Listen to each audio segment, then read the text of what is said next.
स्नेह का, प्रेम का, करुणा का जन्म आपके जीवन में, आपके हृदय रोग प्रतिरोध में होगा। एक क्षमतावान ही अपने कदम दृढ़ निश्चय होकर के वो जिस मार्ग पर चलता है उस मार्ग को सुगंध से प्रभावित कर देता है, भर देता है,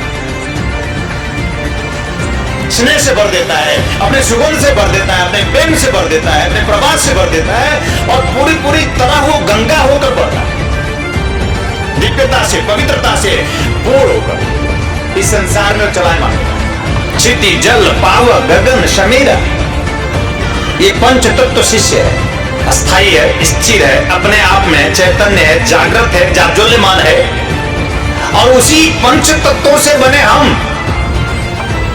अपने आप में निराश, हताश, उदास हैं। और कृष्ण यही कह रहे कि मैं मेरे विश्वास में हूं, मैं हूं दुर्योधन और तू मान जाएगा तो ठीक है। और दुर्योधन कृष्ण को भगवान नहीं मानता। यानी इस संसार में हर युग में ऐसा काल आया है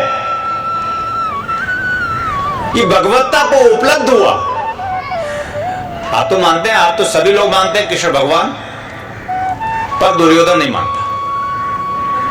जैसे आप मुझे नहीं मान पाओ, मैं आपके सामने हूं, आप मुझे नहीं मान पाओ, यह आपका विश्वास है। और विश्वास होगा नहीं तो मान भी नहीं पाओगे। पूजना तो बहुत दूर है, अभी पूजा शुरू ही नहीं हो सकती, और पूजा शुरू नहीं होगी तो चिंता जाएगी नहीं, परेशानी जाएगी नहीं, कलह जाएगा नहीं। स्नेह का, प्रेम का, करुणा का जन्म आपके जीवन में, आपके हृदय रोग प्रतिरोध में होगा नहीं। और अर्जुन को कहते हैं कि तू मान जा, तू मान ले कि मैं हूं। अर्जुन आपकी तरह भी मित्र मानता रहा, आपकी तरह संबंधी मानता रहा, आपकी तरह अपना स्वजन मानता रहा, पर ये नहीं मान पा रहा था कि ये है, ये निश्चिंत कर देगा, ये निर्द्वंद कर देगा और मुझे इस भवसागर से पार कर देगा, ये अर्जुन भी नहीं मान पा रहा था। लेकिन वो दुर्योधन के स्तर पे नहीं था, जो पूरी तरह इनकार कर देता है सत्य को।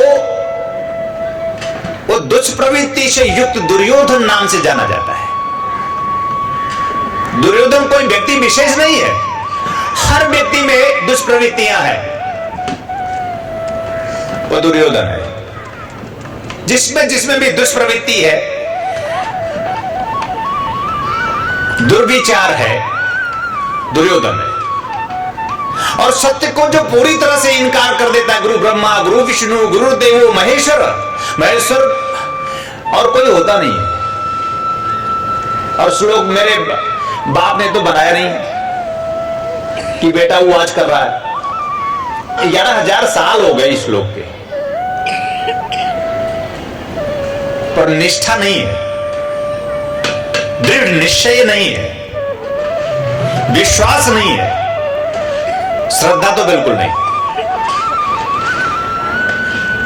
और जब तक ये पूंजी है, जब तक ये सद्गुण है, हमें बहेगा नहीं, गंगा की तरह प्रवाह होगा नहीं श्रद्धा और विश्वास का, तब तक शिव और शक्ति से आप वंचित रहेंगे। तब तक शिव वो जो आनंद है, शक्ति वो जो क्षमता है, आप में होगा नहीं। क्षमतावान ही ठोकर पर चलता है, मारकर। एक क्षमतावान ही अपने कदम दृढ़ निश्चय होकर के वो जिस मार्ग पर चलता है उस मार्ग को सुगंध से प्रभावित कर देता है, भर देता है, स्नेह से भर देता है, अपने सुगंध से भर देता है, अपने प्रेम से भर देता है, अपने प्रभाव से भर देता है और पूरी पूरी तरह वो गंगा होकर बढ़ता है, दिव्यता से, पवित्रता से पूर्ण होकर इस संसार में चलायमान होता है। गंगा किसी को पवित्र नहीं कर सकती, ध्यान रखना। गंगा अगर पवित्र करती हो सकती थी तो गंगा खुद में गंदी ना होती। तुम्हारे स्नान से तुम्हारा शुद्धिकरण नहीं होगा, तुम्हारे किसी तीर्थालय से तुम्हारा जीवन तीर्थमय नहीं बनेगा, तुम्हारे किसी देवालय में जाकर दर्शन करने से भी तुम दैदीप्यमान नहीं बनोगे। एक ओजस्विता तुम में नहीं आएगी, एक तेजस्विता तुम में नहीं आएगी। में प्रज्वलित नहीं होगा, और फिर क्या होगा कि आप समाप्त हो जाओगे। प्राण का प्रज्वलन जरूरी है, और ये तब होगा जब आप शिष्य बनेंगे। कोई एक शिष्य मैं खोजता हूं, एक शिष्य खोजता हूं मैं, क्योंकि मैं बिना शिष्य के पूरा नहीं होता।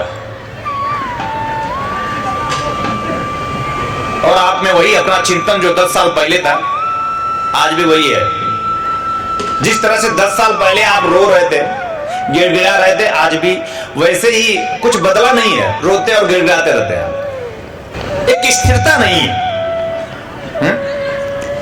एक स्थिरता नहीं आ पा रही है, एक चैतन्यता ऐसी नहीं आ पा रही हमें, तो हम शिष्य कैसे हैं? ये मैं आज शिव सूत्र दे रहा हूं आपको कि आपके कहने से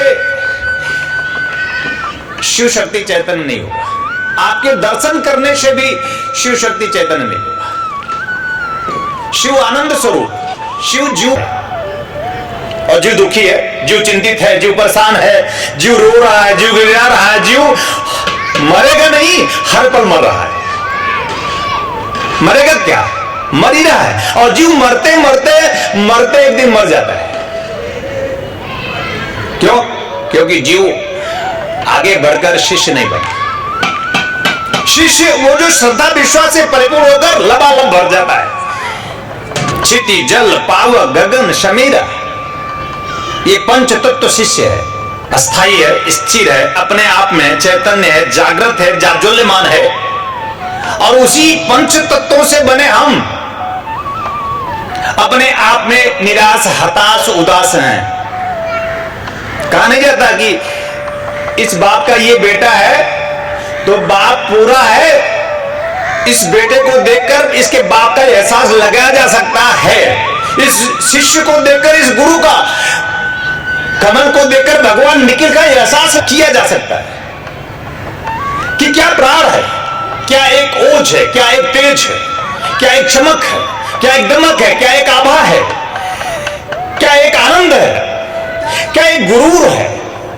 ये सब अपने गुरु के लिए होना चाहिए। एक शिष्य का ये सोच, और ये सब मैं उन्हें समर्पित करता हूं, और आपसे भी वैसा ही समर्पण चाहता हूं जैसा हम उन्हें समर्पित होते हैं, ठीक उससे कम नहीं, और कम तो बिल्कुल नहीं, 99.9% भी नहीं, पूरा का पूरा, पूरे से कम थोड़ा भी मुझे चाहिए नहीं। और अगर आपको पूरा होना है तो अपने आप को पूरी तरह उत्सर्ग कर देना होगा। और उत्सर्ग करने की भावना का जन्म कब होगा? कब होगा जन्म? कब आप बचाकर चलोगे? कब तक? कब तक आप बचा सकते हो? कब तक आप रह सकते हो? कब तक के लिए ही आए हो आप? ये चिंतन होना चाहिए। कब तक बचाओगे? अब बचाओगे अपने आप को, आज नहीं तो कल। तो शिष्य पृथ्वी पर ध्यान दो, ये पृथ्वी तत्व है, और ये पृथ्वी तत्व अपने आप में स्थिर तत्व है। शिष्य को पृथ्वी जैसा होना चाहिए। शिष्य पृथ्वी है, यानी धैर्य जैसे सद्गुरु से संपन्न पृथ्वी।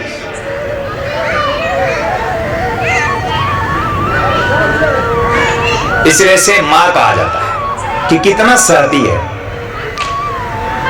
कितना सहती है। कितनी भी पीड़ा हो जाए इस पृथ्वी में, उफ नहीं करेगी प्रभु मेरा कल्याण करो, मैं अब परेशान हो गई, मैं अब दुखी हूं, मैं पीड़ित हूं, नहीं करती, उफ नहीं करती पृथ्वी। पृथ्वी अपने आप में, अपने स्व में, अपने शांति में है, और उसी से हम बने।